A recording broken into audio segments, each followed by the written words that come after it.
Sir, Rahul Gandhi म्हणतायत की हा संविधानाचा विजय आणि पंतप्रधान नरेंद्र मोदींनी देशाची फसवणूक केली आहे, महिलांची फसवणूक केली, ते माफी मागा असं सांगतायत. त्यांनी ट्विट केलं.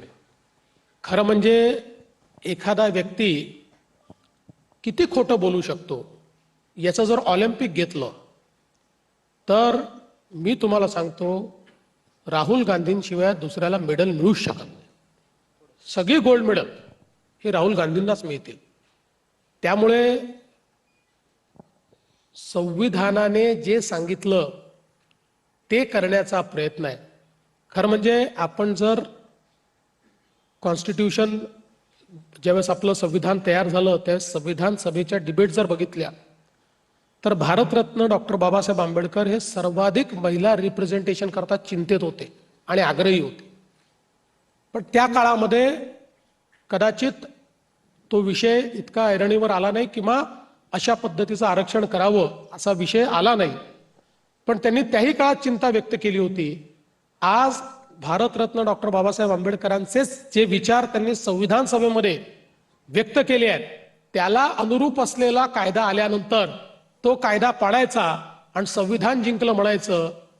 खरं म्हणजे संविधानकारांच्या विचारांवरही एक प्रकारे काँग्रेसने घाला घातलेला आहे आणि महिलांना तर निश्चितपणे मागे टाकण्याचं काम त्यांनी केलं आहे. त्यामुळे मी राहुल गांधींनी माफी मागावी असं कधी म्हणणार नाही, कारण ते मागणारच नाही. मला हे माहिती आहे, त्यांना महिलांचा अपमान करणं, समाजातल्या इतर घटकांचा अपमान करणं हा त्यांचा छंद आहे. त्याच्यामुळे ते काही माफी मागतील. खरं म्हणजे त्यांनी तर साष्टांग दंडवत घालून माफी मागितली पाहिजे महिलांची, पण मला माहिती आहे त्यांचा तो स्वभाव आहे. सर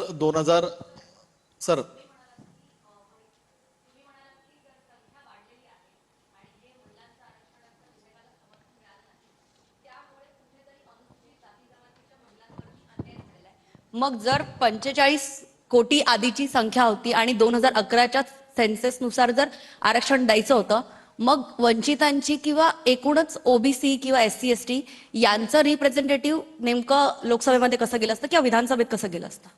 ते असं गेलं असतं की 2011ची जी लोकसंख्या आहे ती लोकसंख्या इंटरस्टेट, जसं 2002 साली आपण केलं की महाराष्ट्रामध्ये विधानसभेच्या जागा 288 ठेवल्या, पण त्याच्यामध्ये जिथे लोकसंख्या वाढली आहे तिथल्या जागा वाढल्या. उदाहरणादाखल त्यावेळी विदर्भातली लोकसभेची एक जागा कमी झाली आणि ठाणे जिल्ह्यामध्ये ती जागा वाढली. अशा पद्धतीनं ते इंटरसे त्या ठिकाणी होतं. पण या जर 50% जागा वाढल्या असत्या तर समजा महाराष्ट्राचा विचार केला तर 13% SCच्या जागा, त्या वाढलेल्या जागात 13% अधिकचे SC निवडून आले असते. 9% 60% STच्या जागा, तेवढे जास्त STचे जे खासदार आहेत ते निवडून आले असते आणि त्यातल्या 30% परत वाढलेल्या याच्यात महिला निवडून आल्या असते.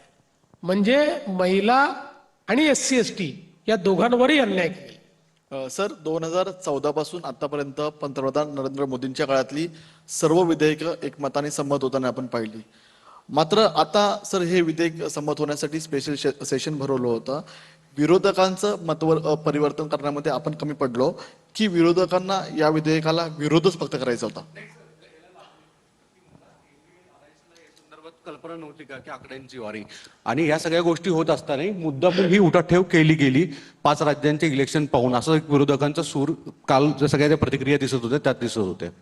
असं आहे की आपण जर या विधेयकाचा प्रवास बघितला तर आपल्या लक्षात येईल की यांची मानसिकता नेहमी हीच राहिली आहे.